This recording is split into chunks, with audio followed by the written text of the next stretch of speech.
नमस्कार दोस्तों, मेरा नाम पवन एमबी है। आज हम बात करेंगे उस सबसे बड़े झूठ की जो शायद आपने भी सुना है। बस एक स्ट्रैटेजी मिल जाए, सब बदल जाएगा। प्रॉफिट आने लगेगा, लाइफ बदल जाएगी, ट्रेडिंग आसान हो जाएगी। लेकिन क्या सच में ऐसा होता है? देखो यार, जब मैंने ट्रेडिंग शुरू की थी तो मैं भी यही सोचकर आया था। यूट्यूब से स्ट्रैटेजी सीखना, टेलीग्राम से सिग्नल्स लेना, इंडिकेटर्स भर लेना चार्ट पर, और ये मान लेना कि बस अब जैकपॉट लगने वाला है। पर सच बताऊं, मार्केट ने मेरी सारी सोच उलट दी। एक नहीं, 5-5 स्ट्रैटेजीज ट्राई की, फिर भी रिजल्ट वही फ्रस्ट्रेशन, वही कंफ्यूजन। कभी आपके साथ ऐसा हुआ है कि स्ट्रैटेजी तो रेडी थी, फिर भी ट्रेड गलत हो गया? या वही स्ट्रैटेजी जिससे किसी और को प्रॉफिट हुआ, वही आपके हाथ में लॉस दे गई?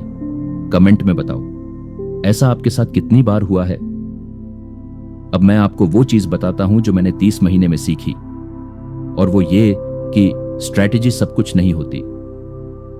स्ट्रैटेजी सिर्फ 20% है, बाकी 80% है आपकी साइकोलॉजी, डिसिप्लिन और डिसीजन मेकिंग।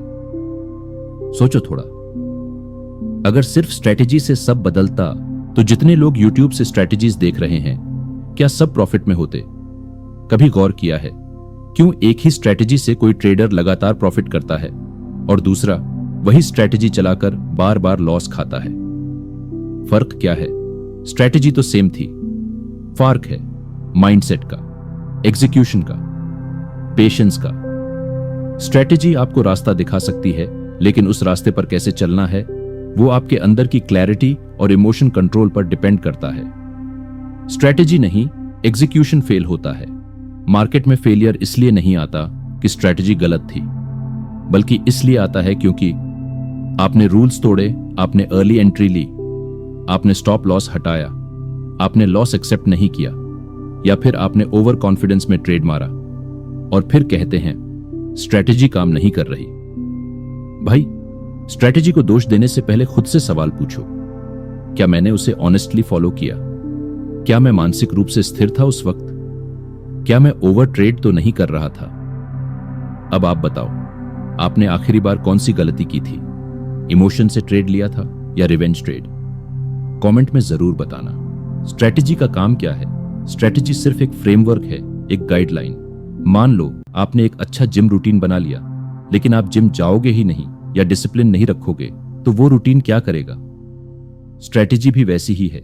अगर आपके अंदर इमोशनल कंट्रोल नहीं है तो कोई भी स्ट्रैटेजी सिर्फ आपको धोखा देगी। मेरा पर्सनल लेसन मैंने जब ट्रेडिंग सीखी, शुरुआत में 100% फोकस स्ट्रैटेजी पर था। बाद में जब माइंड कंट्रोल, पेशेंस और इमोशनल मास्टरी पर काम किया, तब समझ आया कि मार्केट में सरवाइव करने के लिए स्ट्रॉन्गेस्ट पार्ट स्ट्रैटेजी नहीं, आपका माइंड है। आज भी जब मैं चार्ट देखता हूं, पहली चीज सोचता हूं, क्या मैं मेंटली रेडी हूं ट्रेड लेने के लिए? आप भी खुद से यह सवाल रोज पूछो। ट्रेडिंग के पहले चार्ट देखो, लेकिन उससे पहले मिरर देखो।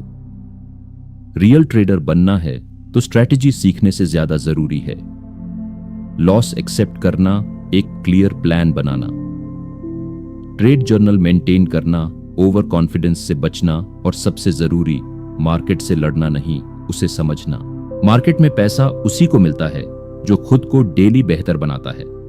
स्ट्रैटेजी से शुरुआत होती है, लेकिन सक्सेस माइंडसेट से मिलती है। अब एक सवाल आपसे, आप अभी जिस भी स्टेज पर हो, क्या आप बिलीव करते हो कि एक स्ट्रैटेजी से सब बदल सकता है? या अब आपको लगने लगा है कि उसके पीछे बहुत कुछ और होता है? कमेंट करके अपनी राय जरूर बताना, मैं हर कमेंट पढ़ता हूं। चलो, अब कुछ इंपॉर्टेंट बात। अगर आप क्रिप्टो ट्रेडिंग में भी अपनी जर्नी शुरू करना चाहते हो तो मैं आपको डेल्टा एक्सचेंज ट्राई करने की सलाह दूंगा। मैं खुद भी वहां ट्रेड करता हूं और ऑनेस्टली उनका प्लेटफॉर्म काफी बिगिनर फ्रेंडली है। फीचर्स अच्छे हैं, सिक्योरिटी स्ट्रांग है, और सबसे बड़ी बात, आपको कॉम्प्लेक्स टूल्स के बिना भी चीजें समझ में आती हैं। लिंक मैंने डिस्क्रिप्शन में डाल दिया है, जाकर जरूर एक्सप्लोर करो। यह वीडियो सिर्फ और सिर्फ एजुकेशनल पर्पस से बनाया गया है। मार्केट में रिस्क होता है, इसलिए किसी भी ट्रेड को ब्लाइंडली फॉलो मत करना। सीखो, समझो, सोचो और फिर डिसीजन लो। अगर आपको ये वीडियो वैल्यूएबल लगी हो तो लाइक जरूर करना, शेयर करना उस दोस्त के साथ जो ट्रेडिंग में उलझा हुआ है, और सब्सक्राइब करना इस चैनल को, ताकि हम सब मिलकर असली बातें सीख सकें। मिलते हैं अगली वीडियो में।